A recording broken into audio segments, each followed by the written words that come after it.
Previously on Quest Friends. What's up, dudes?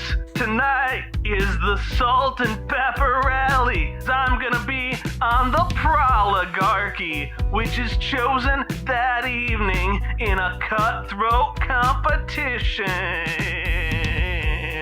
And Strife has a tattoo of a small knife with a serrated blade. And the type of life it can influence is something you haven't heard of before. It's called Stratic Life. Do you have a team with you on the ship? My team is always with me, yes. Upper looks around. Cecilos has been... Bad guy? No, I'm not a bad guy. I'm just,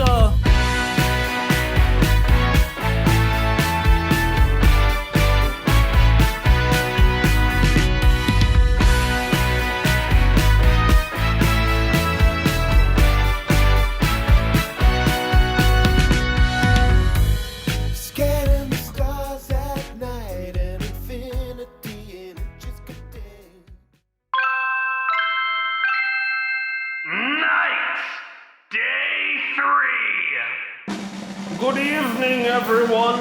Welcome to the beginning of our festivities for Prom de Plume. Welcome to the Salt and Pepper Rally.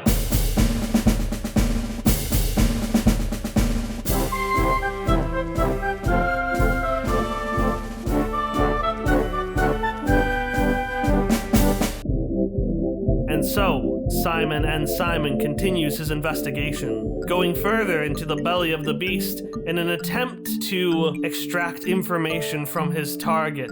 The secrets are soon to be solved, and they'll be solved with the help of his plucky assistant, Sarah Phinia Delilah Willow Brackleberry. Alone they were Simon and Simon. Together, they're Simon and Sarah. S squared. Esquire. I like that. Yeah, no, that's better.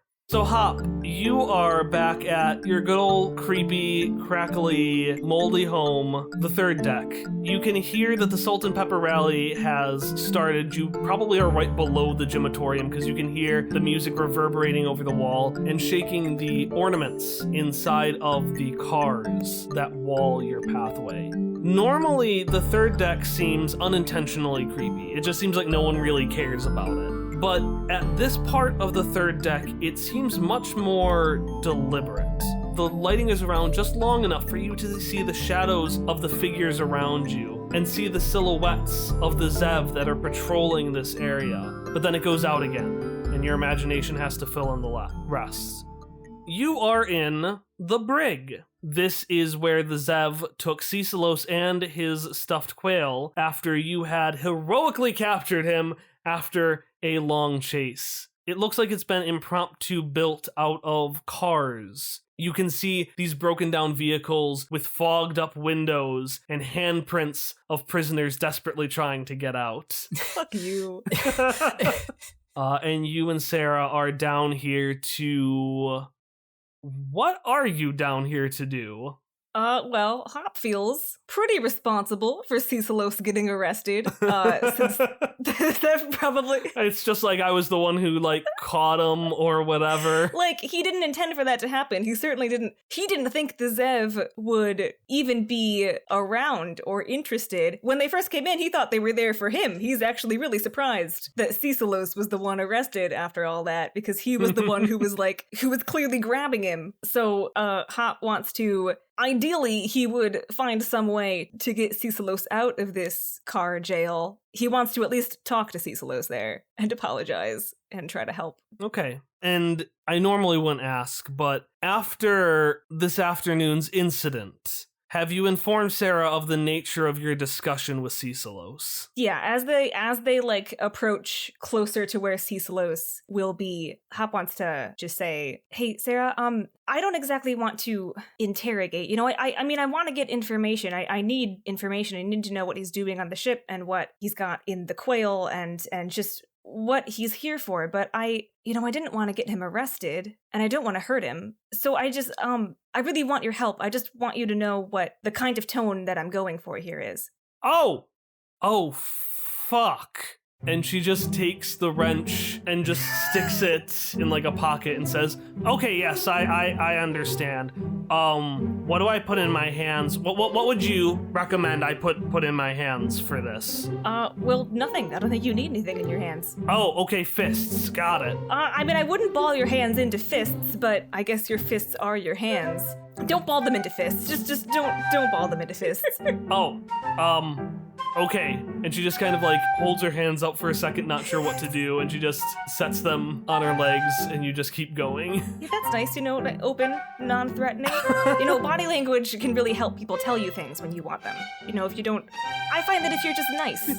I'm fucking nice. Oh, of course you are. I just meant, like, sometimes to appear open to other people, you have to really think about it, I'm nice. I think you're really nice. I'm sorry. I didn't mean to hurt your feelings or anything. I'm really off right now. Sorry. Slaying this romance. Just nailing it. Absolutely slaying it. And you're about to be more off, Hop, because you're now approaching one of the vehicles that Cecilos is being held in, and you've sworn you've walked this path before. Because they've just decided to commandeer the Ladybug as the place in which to hold Cecilos. They can't do that. They've worn it. They can't do that. Well, you're going to have to convince them that. Because this is a very old-fashioned kind of interrogation and holding. So you're going to see two old-fashioned Zev. And by old-fashioned, I mean they look like old cops with bowler hats. And they have weird metal mustaches. Oh my god, like Pinkerton detectives. Yeah, they're like Pinkerton detectives. And even though I make it so that you can't understand what they're saying in the edit, I'm still gonna put on a terrible Pinkerton accent. And they're gonna say, I need to talk to Inspector Cecilos, please. Well, I was the one chasing him earlier, actually, which I think is why you thought that he needed to be arrested. And, thank you for doing your duty, but I just want to ascertain whether or not he should be kept down here.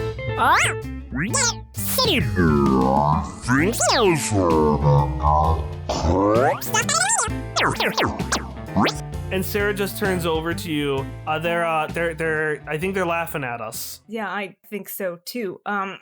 Listen, Simon, can I try something? Yeah, go for it. No offense. And she starts rolling over to the Zev and she says, all right, listen, no offense to your nice thing, but sometimes you gotta speak their language, all right? Hey, fuckwads! What's going on? What are you talking to? Yeah, you know what I want to say to you? You know what I'm saying to you? I'm saying you're getting in the way of an important investigation, all right? This guy over here, premier detective on the ship. He basically owns your sorry asses. Meanwhile, I'm the engineer. I'm the one keeping us all in the air. Don't listen to that little globe asshole, okay? It's me. So maybe it might just be in your best favor to let us through. And there's a pause, and the Zev go,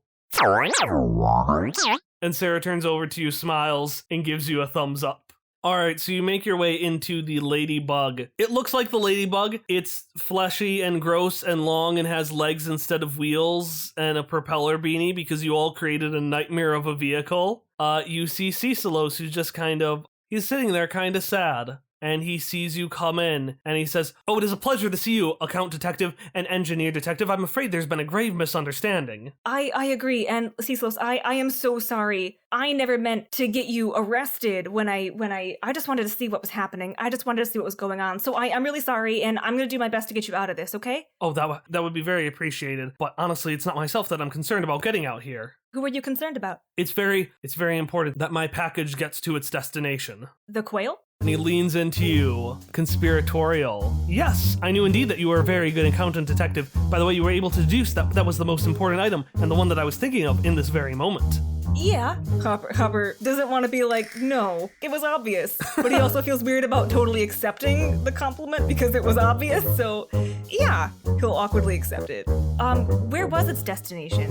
Its destination was not far, just the major metropolitan area of Glavis. And it is very, very important that it gets there by tomorrow evening, otherwise it'll be much too late. Why does it need to get to Glavis by then? Well, it is, my team will just be very dreadfully upset with me if it isn't. You've mentioned your team before. Are they waiting for you in Glavis? Yes, they've been waiting for a very long time, and I promised them that this was going to be my last investigation before I was back there for good. And then he's just kind of look a little sheepish. I beat around the bush because I'm not the greatest singer, but the quail has stories and songs for my son. He's 4 years old tomorrow. Hopper will, extremely surprised by that, and go, "It's just a gift for your son?"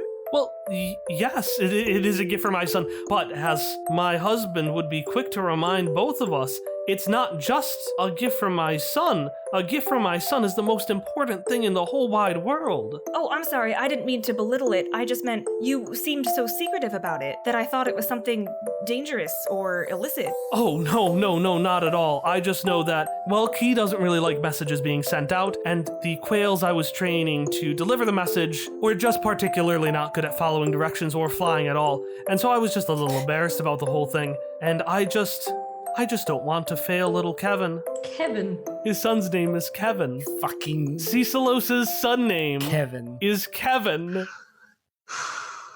Let it all out, Ari. Why are you like this? Oh, no. For anyone who's not familiar, Why are you like Kevin is the this? primary antagonist of Welcome to Night Vale. And a creepy motherfucker. But also, I have had that theory before. That's my theory because time is weird in Night Vale, and my theory is that Kevin is the adopted son of Cecil and Carlos. That's not even a thing. It's a thing that I actually think of, and it distresses me a lot. Oh, is that why you were up by the relay? You were trying to train the quails? Yes, I was trying to train the quails. Unfortunately, my skills relate more to listening than they do to discussing. Can I ask you why you're investigating this specific ship at this specific time? I'm an inspector, investigating this ship because I had a hunch. There's nothing in my life when it comes to matters of great personal importance that have mattered more than a hunch. A hunch is what I used when I found my husband. A hunch is what I used when I started the investigation business. A hunch is what I used when we decided to adopt our son. And it's that hunch above all the other hunches that makes me so confident in them. My son will be turning 4 tomorrow, and while he may only be young, he's still so extraordinarily exceptional. And Cecilos continues to go on for a while about his son. And you hear the things he says, but more importantly, like a hunch, you feel them. Because there's something so exceptionally familiar about the things that he's saying. And because of that, you don't hear what he says in his voice. You hear them in your father's. He's just so bright and talented, and he has this investigative spirit. It's a bit obtrusive. It causes all sorts of headaches. The kid got me arrested once. There's just so much energy and passion, and his books, I can't keep up with him, and I can keep up with everything. Not everything. I can keep up with most things. But there's something about the way he thinks and the way he moves and his enthusiasm that's unparalleled. I can't pretend to understand my son. I don't think anyone can. But I do know this. If anyone doubted him for even 1 second, then they're a damn fool. My heart. Hop is left a little bit stunned by all of this. He will let Cecilos ramble about his son for as long as Cecilos would like. And then at the end, Hop will just say, "It sounds like he's a real special kid. I'm gonna make sure he gets your present, okay?" Thank you so much. Thank you. I do not have words to appreciate how much I appreciate you, accountant detective. I'm gonna roll I was gonna roll a truth roll, and then you had the really emotional stuff about his son, so I don't necessarily want to roll like a see-through deception about that kind of stuff, but... You don't gotta roll for that. Ah, yes! Cecilos is off the suspect list. Alright, so Hopper is going to extend his hand, hesitates for a second to perform the roll, if you will, that I don't need to perform, but thinking about it, and then he follows his hunch and he extends his hand to Cecilos and says, "Thank you for everything, and I look forward to working with you." He grabs your hand and he shakes it so excitedly that your teeth just start chattering, like almost like in a cartoon. Thank you, accountant detective. It means the world to have someone so exceptional on my side. And you have, assuming you keep your promise, 5 heart points with Inspector Cecilos. Fuck yeah. Yeah, I am. The rest of the night is going to be Hop spent down there, engaging in whatever bureaucracy / threats from Sarah need to be carried out to see these tasks through.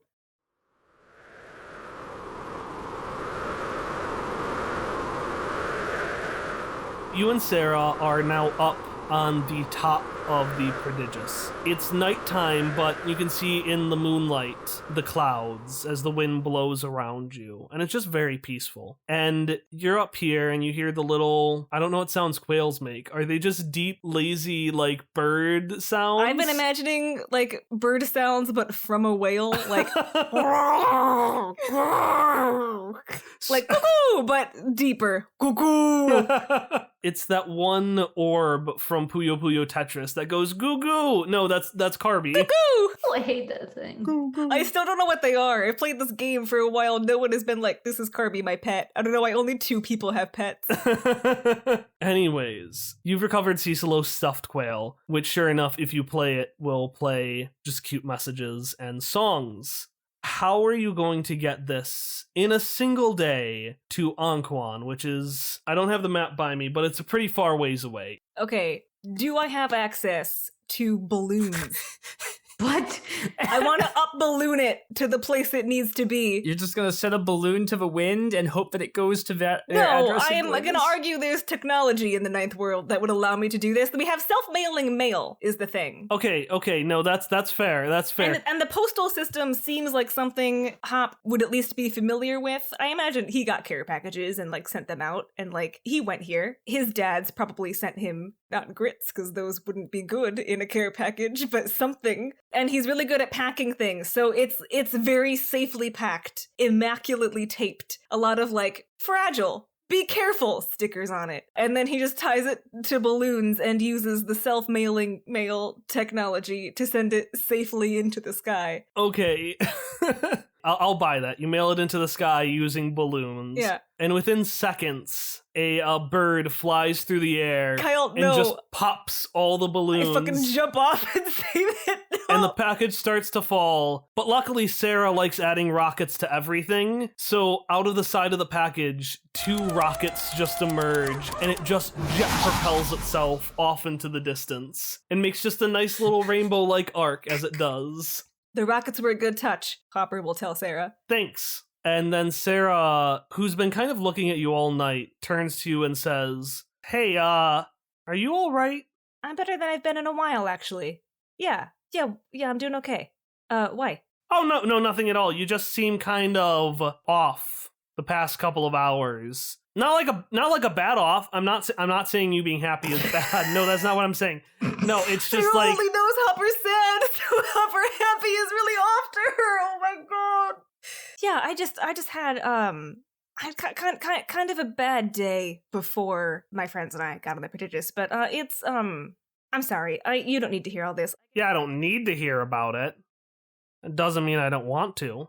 Hop will softly smile and then kind of lean back against the railing. You know, this whole investigation thing, I guess when I was a kid, I did some of that in my town, and it was the first time I really felt like me, you know, and then that's why I kept doing it.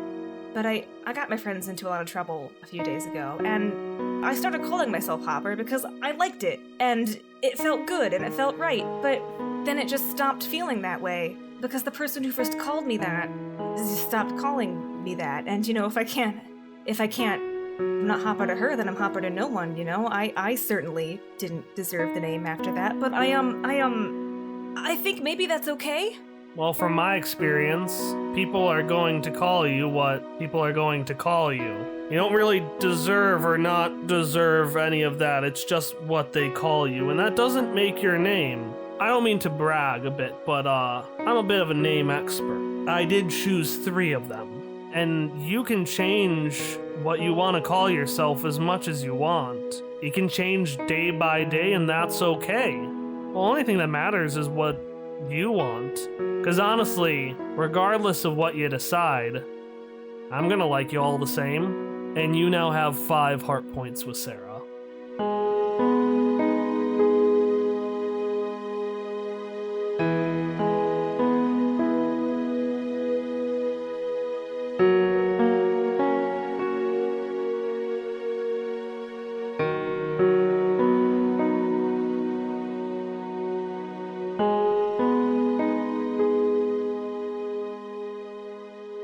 Hello and welcome to the announcement break for Quest Friends episode 49, Crime and Courtship part 14. I am Kyle, your GM, and our intro and outro song are Friends and Hitoshio, both by Miracle of Sound. We got a pretty fun announcement for you today, but before we get to that, I just want to talk a little bit about audio and the quality thereof. So something you're going to notice this episode and next episode is that Ari's audio is a little funky. Essentially, we lost the original recording, so we had to use the Zoom backups, which, while containing basically everything she said, are just a little bit lower quality than our audio normally is. So similarly, you might have noticed that my mic has a few crackles, a little crackles that appear from time to time. I've tried to minimize them from most of my lines, but there were a few lines that were too important to remove and I couldn't really get rid of the crackle sound. So you'll notice it a few times. So if you hear like a tick, tick, tick, tick, tick, it's not you, it's not your computer or iPhone or whatever you're listening on. It's just a little quirk of my mic. But you're not here to hear me apologize, you're here to hear me talk about stuff. And I got a pretty big stuff I want to mention today. So over the past couple of months, Hallie from Quest Friends This Show has been working on a different podcast called Catching Up David. And while I wasn't able to get Hallie on the air for like an interview during this announcement break, we were able to send out one of our top reporters to learn more about this new show. Check it out. Hey, I'm Ness with Quest Friends. Today I'm with, what's her name? Kristen. Kirsten. Kristen. Alright, I'm here with Christina of Catching Up David, but your name's not David. That's my middle name. It is? No. Are we catching you up?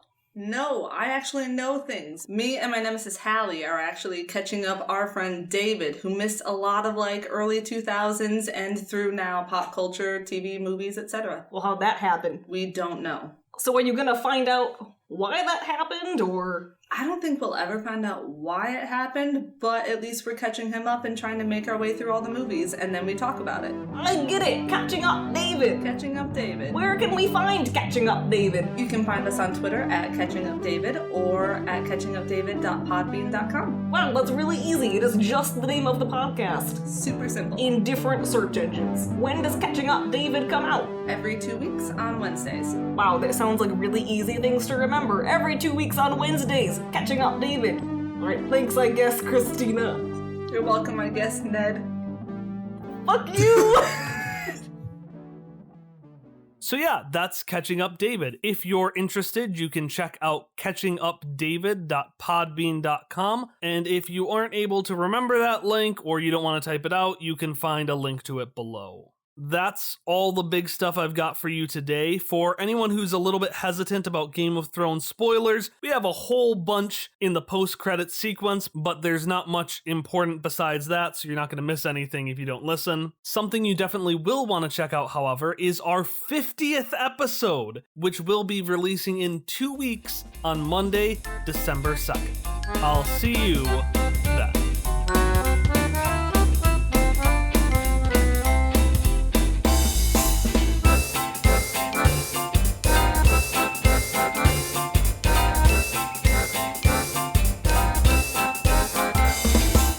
All right, time for Ari to be the coolest kid in the school. Misha Jarvis skateboards into the gymatorium, shredding off the bleachers and the bleacher railing. What is, the how do you do, fellow kids? Except Misha somehow makes that cool. All right, so we're going to flash back in time to actually the same moment when Hop and Sarah were going to Cicilos and the Salt and Pepper Rally began.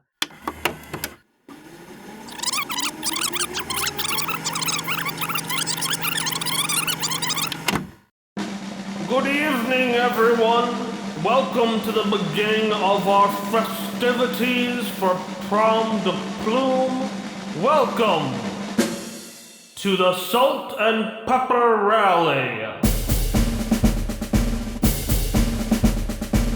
The Salt and Pepper Rally is like a pep rally. It is the big celebration before Prom de Plume, and it takes place in the same space, the Gym-atorium. The entire school is here. You have professors like Goldstone and Ray and Myra. You have students like Jesse and, Vespari's not a student, but I'm gonna lump him in with everyone else. Notably, Everett is not here. And you have all of you as well. You're sitting here and watching a performance, and in fact, Jebediah is about to say, And now, the dance class will perform their dance to the tune of... and Professor Badge, you're the head of the band class. What? No! No! What? No! What is the band class playing for the dance troupe? I didn't teach them anything! They're playing We Will Sock You, a song about socks. Can you sing us a little bit of the melody? No.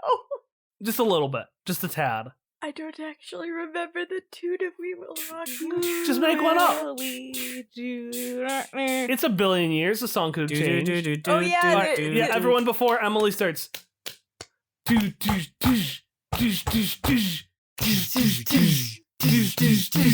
Come on, Emily. Oh no, that was the part I was telling you. That's the part I was showing you. That's the. So the band is literally just playing the same note. Oh no! Like that fucking terrible solo that Ari shared. It's the meme. And it just. And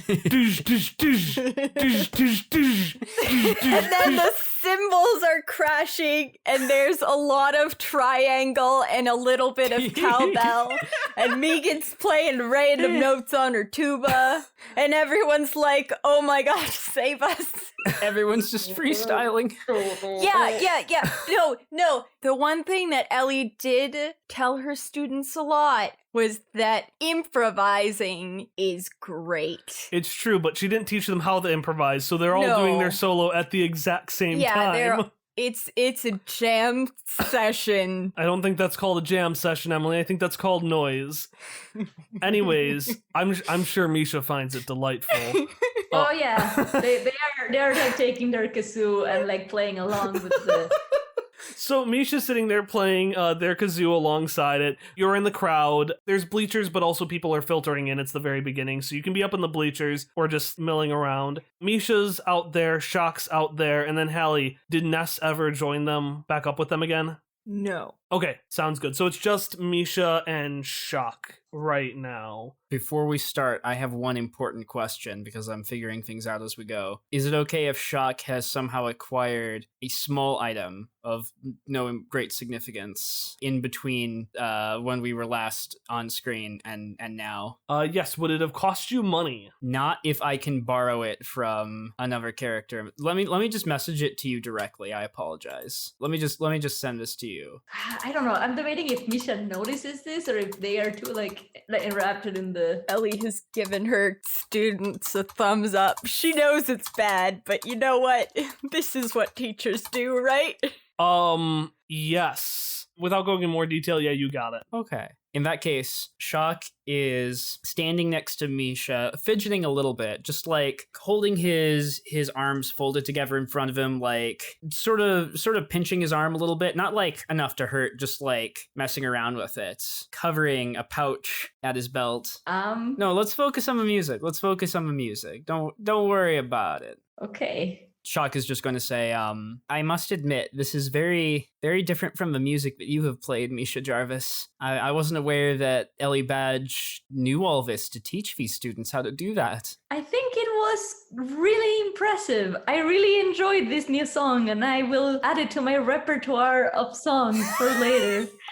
Ooh, yes, it is a very unique sound. A dreadful sound. I hate it so much. Please, mark that down, Myra. And you can see Sunny and Myra are sat behind you. Myra has a notepad and that's scribbled with notes, and she flips it over and she just writes down, Sunny hates music.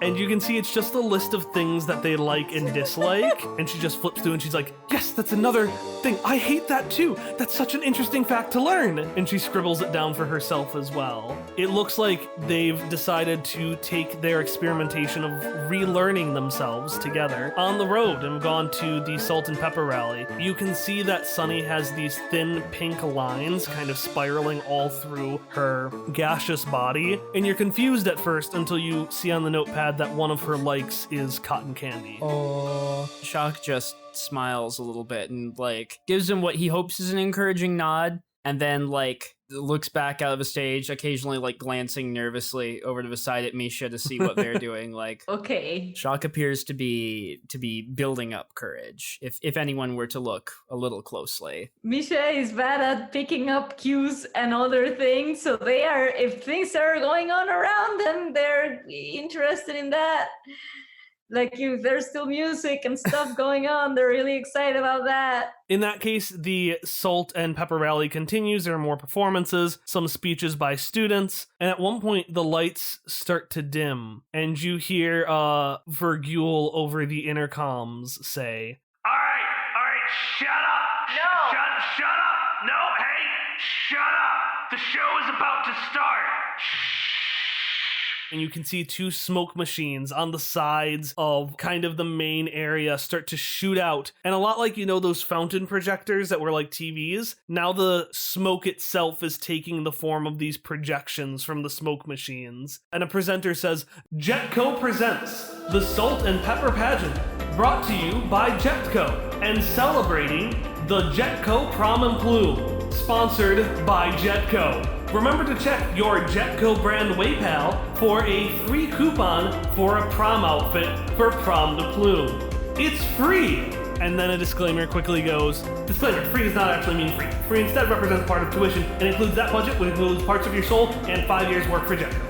And then a full advertisement plays and goes away. But the gist of the advertisement is that you all will be able to have prom outfits, and if you want to find some alternate means of putting it together, you can. But the main method for getting them is by entering in whatever you want in your WingPal, and then it will be delivered in a nondescript box tomorrow morning, Amazoned to your house. Dad Theo appears with a shotgun and a dead drone.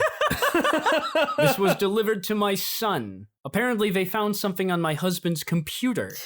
Anyways, after that, students start to excitedly talk, and you hear the beep boop of the WayPal, and Virgule just goes, Hey, what did I say? The show just started.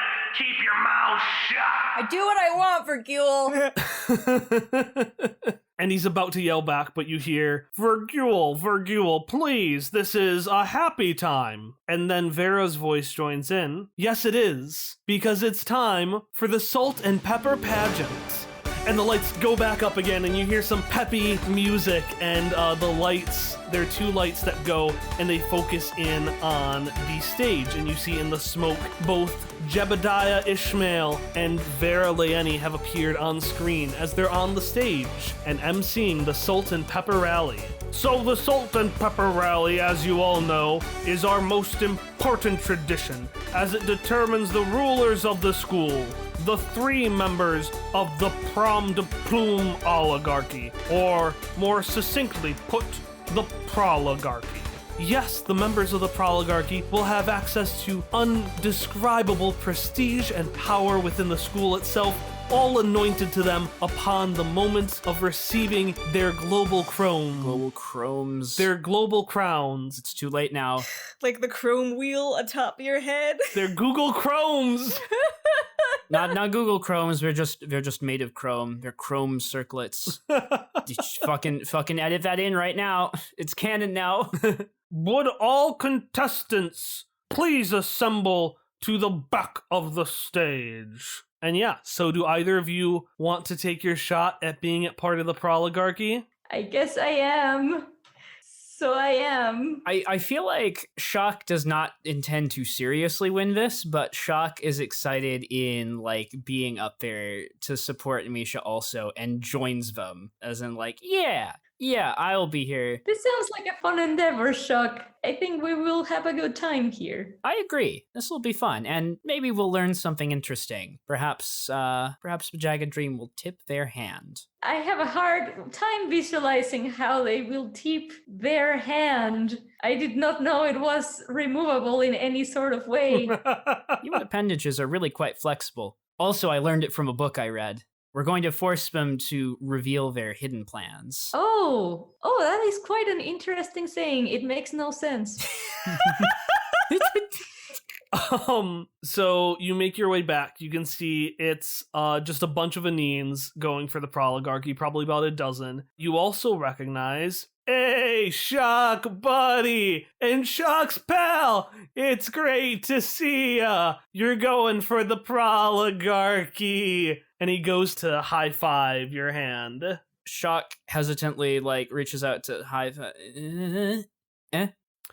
He high fives you, grabs your hands, and pulls you both in, and just says, all right, we all know that 2 of those spots are going to the Anines. There's 1 spot left between the 3 of us. Don't get in my fucking way.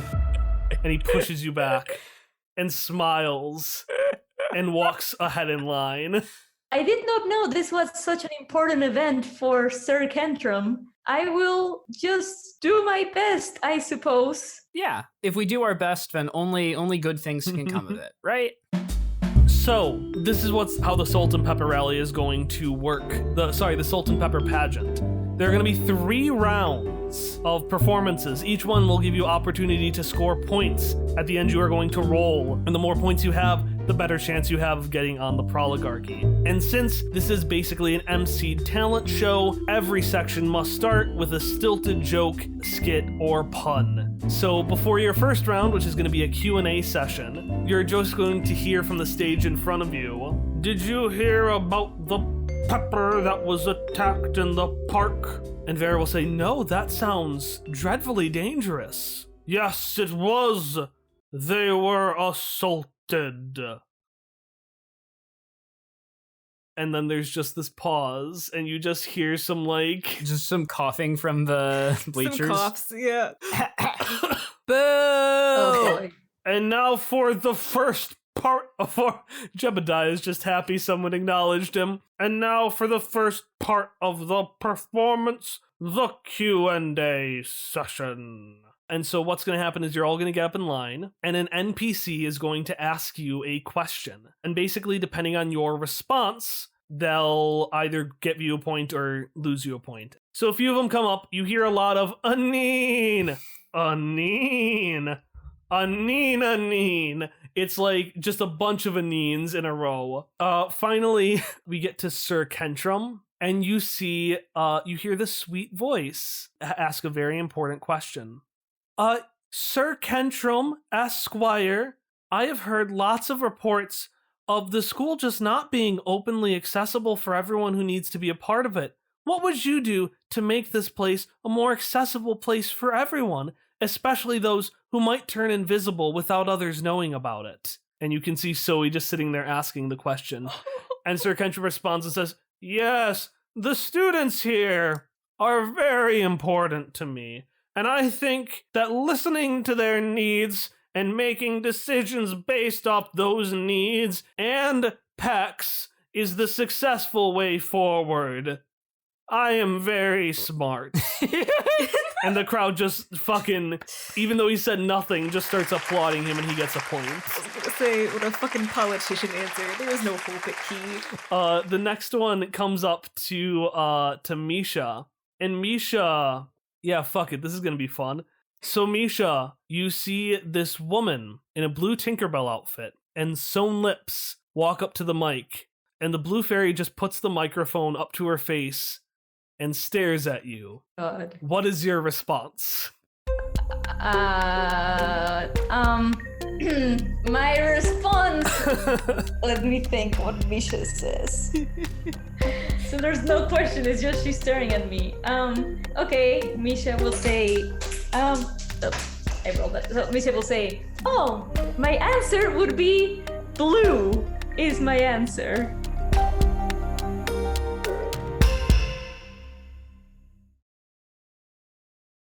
She nods. Get a point.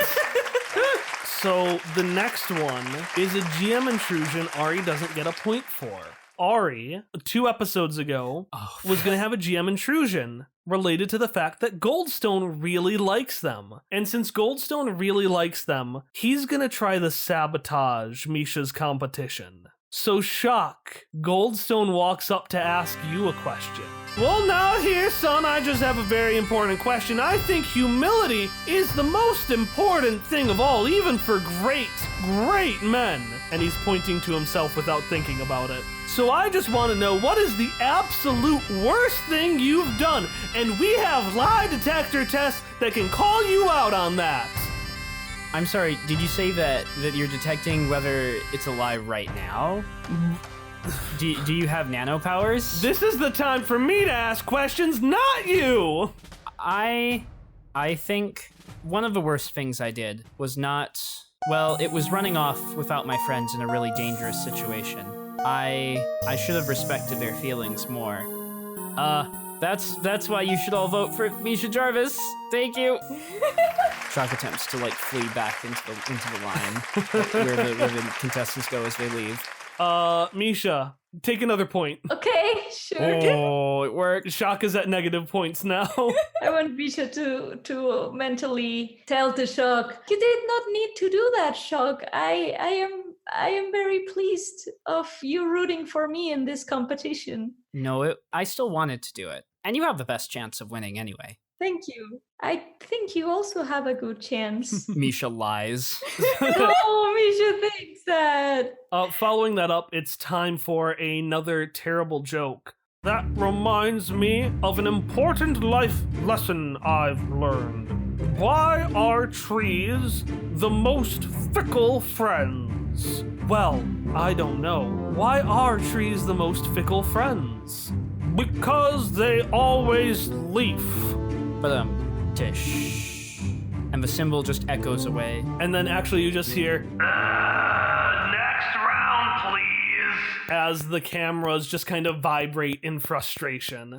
And Vera nods and says, that is correct. Our next segment is the talent portion. So the first one, we have a bunch of Anines that go up. One does stand-up comedy. Anines, fun fact, when they speak what we would understand as English, just sound like Jerry Seinfeld crossed with Waluigi. So it's a very interesting set. But then Sir Kentrim gets up. He's just flexing mostly while repeating. No, he's adding an increasing number of pies to a stack that he's holding on to show his strength while repeating all of the numbers of pi to show his intelligence. Does he occasionally drop down into a one-handed push-up also? Absolutely.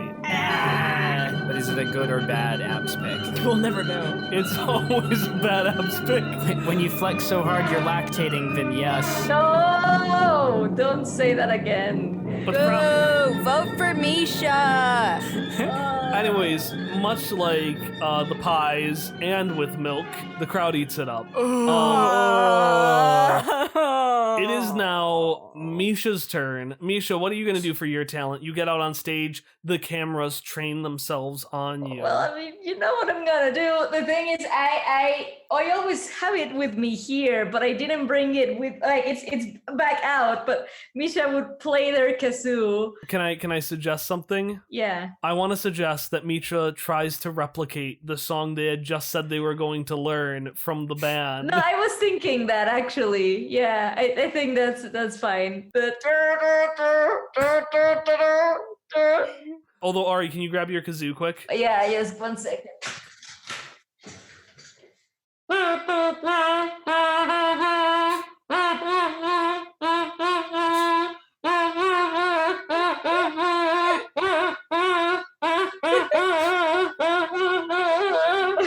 It gets progressively more delightful as you start laughing more because you can hear the laughter a little bit in the kazoo blurts.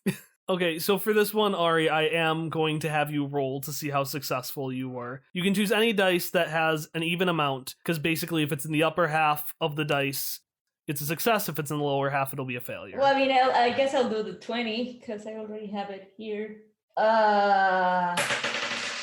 A 20! Oh! Hey! Who could have seen this coming? How unforeseen! So, Wow! what do you want your benefit to be? You can either get 2 points or something else. I want my benefit be to have 1 point to shock somehow. Like, I want maybe... No, don't gift of the magi me. What are you doing? like, signal for Shock to come along and like, for him to be part of Misha's solo as they are playing. Like, Oh. come on, Shock, you can come too. I would like you to be part of this. And Shock just, like, do some dance or something. I want you to get a point as well. Should I just come out and do my routine also while the solo is going on? You can. Otherwise, it can just be like you're too nervous, but they're still on such a fucking high for Misha's performance that you get a point anyway. Or it can be Shock, like, really quickly far stepping in front, like, hey, at the end, jazz hands. And then... Look. This is how I want it to happen. Shock sees Misha beckon him onto the stage to join into this solo. And if we could see through Shock's eyes, it would be like that sparkly anime vision. Like slow motion hair semi whip as Misha turns. That sort of thing, you know. And then Shock will nervously rush out onto the stage, and this is his moment. Shock whips out cards from Vespari from earlier and is going to perform fucking magic tricks with my specialized sleight of hand skill that I've had for so long. I've trained since the beginning of the campaign to be good at magic tricks. This is not what I thought you were talking about. A single I'm so excited. a single tear rolls down Vespari's cheek. Then two, and then he just starts as the performance happens. You hear you see the magic of the performance. You hear the crowd just fucking eating it up, and then you just hear in the background,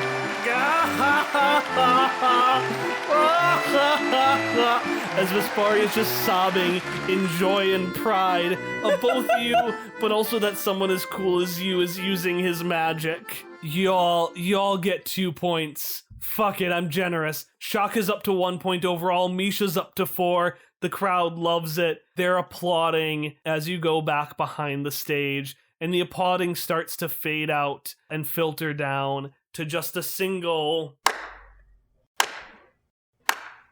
Well. That was a pretty chill performance from a murderer. And he looks you in the eyes, Misha. I'm sorry, what? Misha is speechless that they just stare. I've been talking to Teach after class lately, you know? She's told me things, very interesting things that you've done. Misha's still, like, really taken aback, and they're gonna take a step back. Shock is going to step in between the two of them, meet Sir Kentrum's eyes, and say, "You are not going to talk to Misha Jarvis again. Understood?" Listen, friend, I'm just looking out for the school's best interests. Don't you dare threaten them ever again. I'm not threatening, I'm warning. And not them that I'm gonna do anything, I'm scared of them. Misha's they just don't know what to answer to that. They are, they're pretty distressed at all of that. And mentally they're just gonna say to Shock, he's right, though. That doesn't matter, Misha Jarvis. We're not going to let him try to threaten you over something as silly as this school. And Shock will just continue to, like, try to puff out and be like, nah, I'm intimidating. I'm a wizard. Sir Kentrum isn't fazed, and he just stares you down as you hear the last pun. Did you know that ghosts are particularly fond of this talent show? Why, no, I didn't know that. They're just dying to see it. Crickets? Crickets. Sir Kentrum turns over to you and says, "Listen, Shock, I'm not just talking about the man in the gears back at Charmonde." And he just meets Misha's eyes one last time. "If they had their way, everybody in this school would be dead, starting with the ones closest to them. And he goes out on stage. Shock still glaring a hole into the back of his head. So Sir Kentrum goes on the stage for the runway, and it doesn't have to be the swimsuit section, but that does not stop him from starting with just wearing jeans that go down just a little bit too low. You can see like kind of these triangular lines, and then just ripping them off halfway down and just speedoing the rest of the way. Kyle, I feel like I almost need to spend an XP to change this scene because you've used the incorrect swimsuit for Sir Kentrum. Use your XP.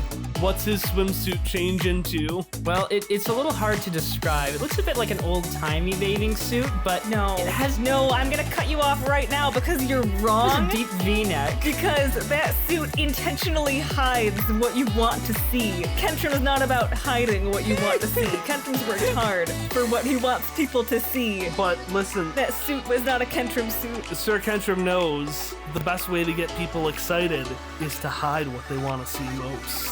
But Also, it's definitely tight enough that you can see just everything. But is it the suit? It's the same suit, because No. It's the suit. I'll post it in the chat of this episode. No. It's a very good No, swimsuit. no, it's not. It's a very bad swimsuit, and I loathe it. Like, more than anyone should ever hate a swimsuit. I hate this swimsuit. This is gonna have to be a video where I just take the image of Welkin and I slowly zoom it in as Hallie rants No, about the suit. I don't want you to do that because I don't want to see. I like Welkin. I don't want to see the suit again. No, I hate it. Anyways, I'm glad I could derail everything forever. That was also my last XP, by the way. Yeah. does that XP change the universe in any way, or was it just something that has always been different? No. It goes deeper than that. He rips off the jeans. He's speedoing it up. He rips off the Speedo, which was somehow also like a flesh-colored bodysuit, form-fitted, and now it's the old-timey V-neck bathing suit underneath. It was just that good. Cool.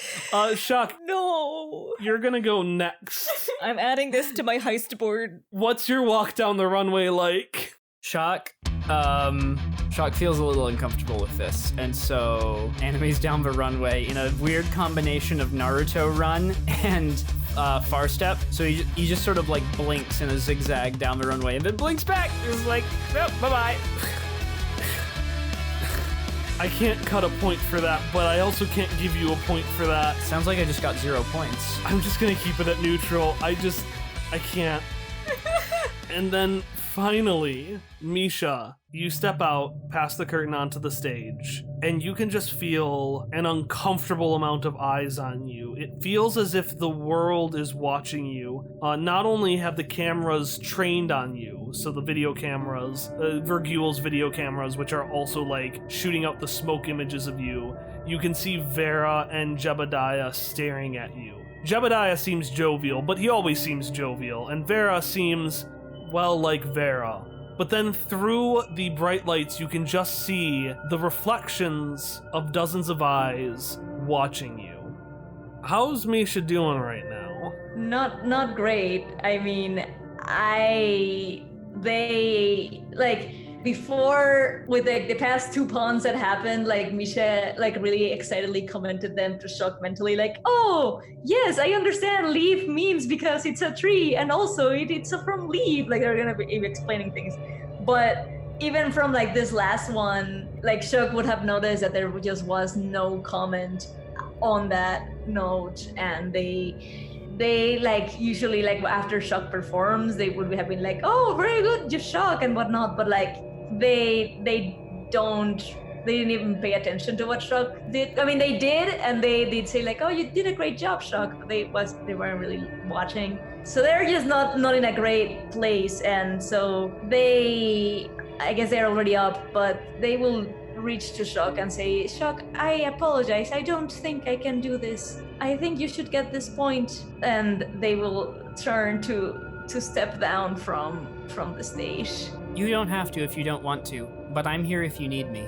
I know, thank you, I appreciate it, but I don't feel like I can do this right now. Alone. The word alone just starts to enter your head, Misha. Oh. And it's not like it was with the lady with cinnabar lips. With that, it felt as if it was coming from you. But these words alone, in this case, feel like an external force, like an idea, a concept, trying to bury itself in your head. And I want you to roll to defend against it. Oh boy. Okay. Let's go, dice. That would be a 2. That would be a 2. Hallie, don't look at me like that. The words dig in, and they start to take hold.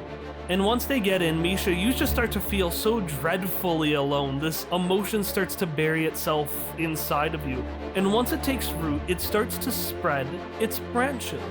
And it moves from a single word to simple phrases. You are alone. You will be alone. You should be alone. And once it goes past simple statements about who you are, it starts to say what you should do. Alone. You are alone. You will be alone. You should be alone. You will make yourself alone. And eventually getting to the ideas of you will walk and leave this place and hide in the deepest, darkest corner where you cannot be found and you will be alone forever. And as you start to get overwhelmed by this idea, it's almost like an overwhelmingness. Your vision clouds up. You hear these words surround you. They almost surround you like air. And around you, you don't see the stage or the people. You just see these words and these sentences. Alone, you are alone. And they start to surround you, and they're all you know. And you've started walking down the stage, and you've kept walking. And you don't know where you're going because you can't see it. And it almost feels like you aren't controlling yourself anymore. And that's when suddenly a rift opens up and you see a white space in the tear, and you just hear a gentle lady's voice humming and showing a way for you to get out of this space. I'm gonna say that Misha might go through with it, because I was thinking Misha was going to run away from the thing before walking down the thing anyway, so...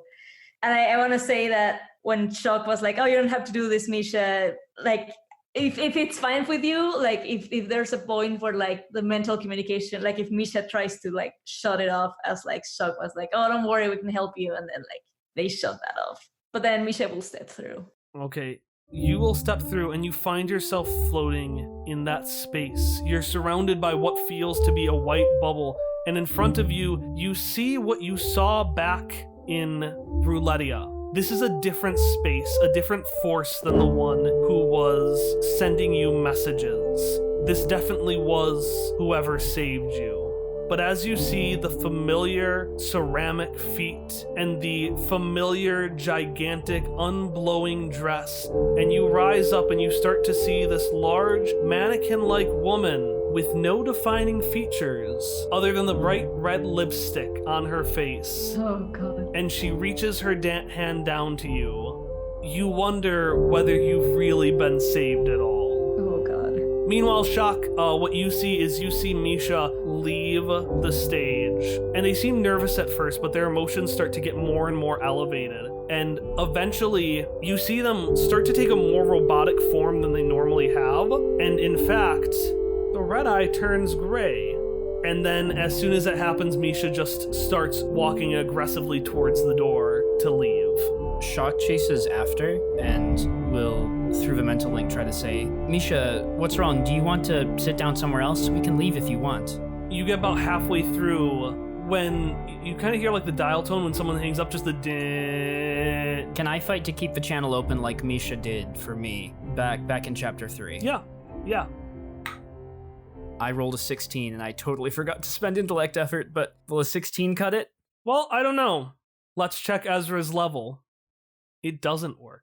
And all you hear is some coarse laughter mocking you for trying to get in. And suddenly, Misha just stops. And they just stand there. Still. Where both of their eyes were gray, now they're both red. Oh, no. And they've stopped doing whatever it sounded like they were so determined to do, and instead have almost been taken over by something else. Shock will reach into the pouch that he's been like sort of hiding, and pulls out a kazoo. Oh no!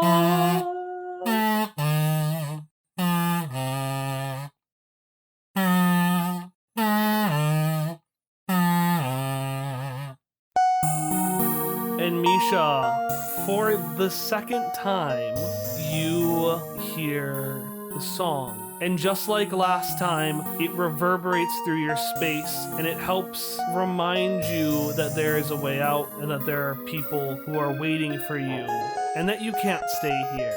And as the hand moves towards you, you move at an equal speed away from the hand, and then faster and faster until your mind jumps out past this sphere, past the words, and right before your eyes open, for the first time, you hear the lady with Cinnabar Lips' voice. That song! That song! That song! And it fades out, and you open up your eyes, and you find that instead of having this giant hand grabbing you, you're instead being gently held in the hands of a cute hooded boy who helped catch you as you fell. In the distance, the crowd cheers. It turns out that despite not having done a final part of the performance at all, the crowd loved Misha so much that they were immediately voted onto the Proligarchy. But honestly, that seems like the least important thing right now. And that's going to be the end of the episode. I know that's the end of the episode, but can I still do the thing I was going to do before you progressed things with Misha? Hit me. Shock wants to cast out with his mental connection, just like very open channels, simultaneously probing to like see if there's anyone out there, and then just to sort of shout back, "We won't let you get away with this." And you just hear the laughter again.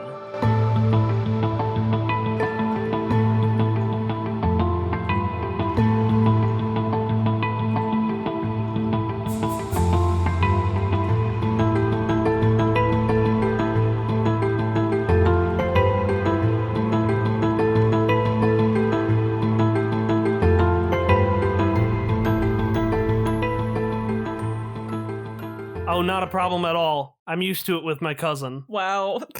It just bullies Anastasia on the regular. On the reg. On the reg. As if Anastasia even needs to be bullied. Like, Anastasia do this thing, she'd be like, okay. Well, like, I mean, I think that might be what she's just referring to. Just being like, Anastasia, go get this. Oh, instead of asking politely, yeah. And she picks up a quail and starts petting it, because it's cute. In fact, over the course of this whole scene, because she still is a Disney princess, more quails are just going to assemble on her lap and onto her chair. Just imagine she is a pile of quails by the end of this. Like the gargoyle in Hunchback, who all the pigeons really like. No, don't remind us of that. It's not real. The gargoyles from Hunchback of Notre Dame aren't real. They can't hurt you. I think they're fine. They're not great, but they're like... Great, I'm losing to a bird! That's the only line. I just imagine Hop shows up to everyone next day, and he's like, guys, listen, I've given it a lot of thought. Call me Tyrone. Oh, no, Tyrone. Tyrone! Which was going to be maybe my name if I was a boy. Really? It was Tyrone or Rory, and I'm so thankful that I wasn't a boy, because I can't say Rory. Yeah, Rory. Rory. Anyways, by car, it would take, say, a day to drive. And I'm not pulling that number exactly from the Cookie Crew where it took them a day to drive. Well, in Cookie 2, didn't it take them like 3 hours to drive there? It took them a day to get from Glavis to the vacation house. Oh, right, because the Ninth World map doesn't fucking exist to you. Because it, like... No, the map doesn't exist. I just put them in a car and it goes to a place. It took them a day to get to a village right nearby, but you gave them 3 hours to drive to Keene. I am at least a demigod. I can change geography. What's your argument, Ari? No, I was gonna say, like, listen, it's like Game of Thrones latest season. Fast traveling. No! Everybody's just like, let's get from the wall to King's Landing, and they arrive there in like 10 minutes by a horse. Like, okay, fine. At one point, Shock takes over the Apocrypha and just suddenly turns evil. It's like, well, we gotta kill him now. No, it can't be the Apocrypha because that's the world-ending threat. No, because that makes too much sense. Yeah, are you making me Daenerys Targaryen in this parallel? Yeah, it has to be like Cubo or I don't know, somebody that just comes. No, Cubo becomes the new king yes. of the United Steadfast. Except for the North, which is a separatist state, obviously. I'm so mad.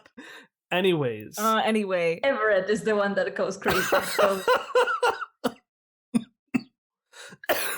No, Everett wouldn't want it, so he would be the one who is the true rightful king. But it's Jesse, okay? So we have this like really dramatic moment where Everett has to kill Jesse to Jesus fucking Christ. Yes! It's perfect. It's exquisite. Nothing about that is perfect. I hate it. Jesus fucking Christ. It's bad. So in other words, we really dislike the showrunners of Game of Thrones, Dan and Dave, whatever they are. D&D. I know they call them D&D and it's really confusing. D&D is bad. Yeah. Everyone, you heard it here first.